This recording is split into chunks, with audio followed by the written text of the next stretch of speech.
nous vous annoncions ce soir, dans un point de presse que nous avions tenu à notre bureau, la survenance des événements malheureux sur l'axe N'Djamena-Massaguette, sur les détenus qu'on transférait à Korotoro. Nous avions instruit les éléments de forces de défense et de sécurité, les officiers de police judiciaire, afin de lancer les recherches, d'investiguer de nature à nous permettre de mettre la main sur ceux qui ont commis cette bavure. Voilà. Après des recherches intensives, après investigation, de la manière la plus professionnelle possible, nous sommes arrivés à un résultat.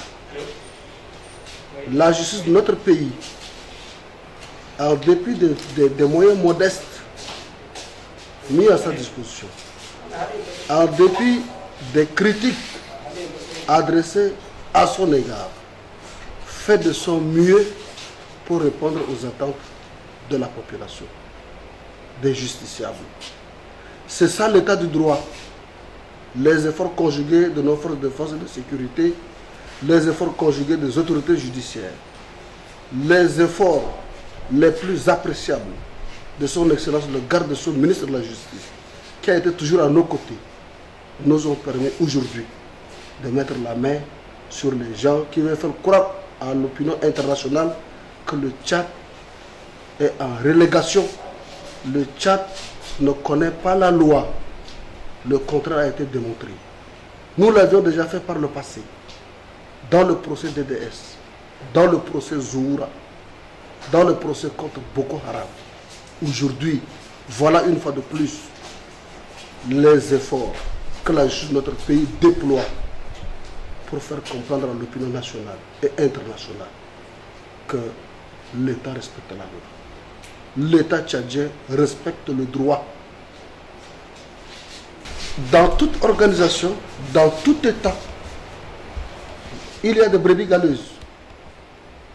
Les hautes autorités du pays ont consenti beaucoup d'efforts pour que les lois, les règlements, la justice fonctionnent dans des conditions normales. Mais il y a des gens qui se sont permis de mettre en marge de la société, en marge de la réglementation normale, pour qu'aujourd'hui on arrive à ces choses.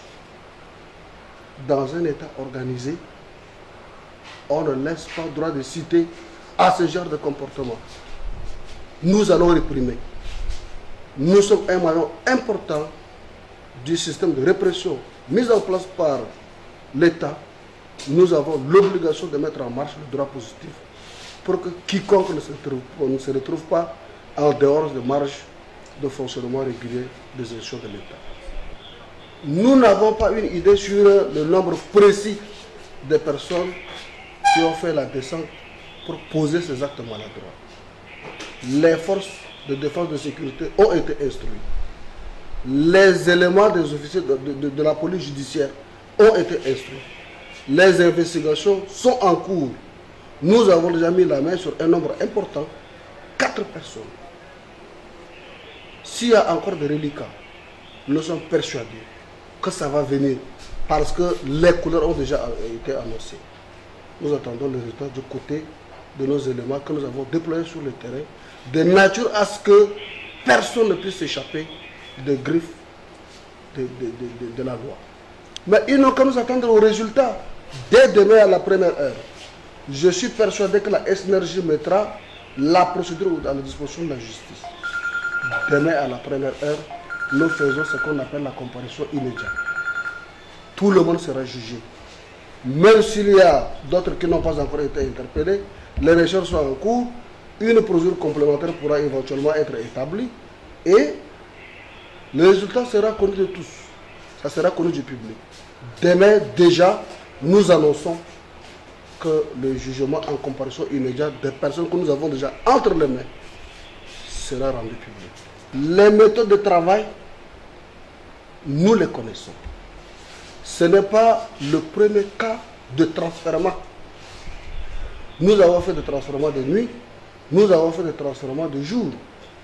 Nous n'avons pas pensé qu'on pourrait assister à une situation semblable. tout était mis en œuvre. Tout était mis en œuvre pour qu'on échappe à ce qui devait arriver. Mais, vous le savez, l'homme propose, Dieu dispose. En dehors de ça, on ne dira plus rien.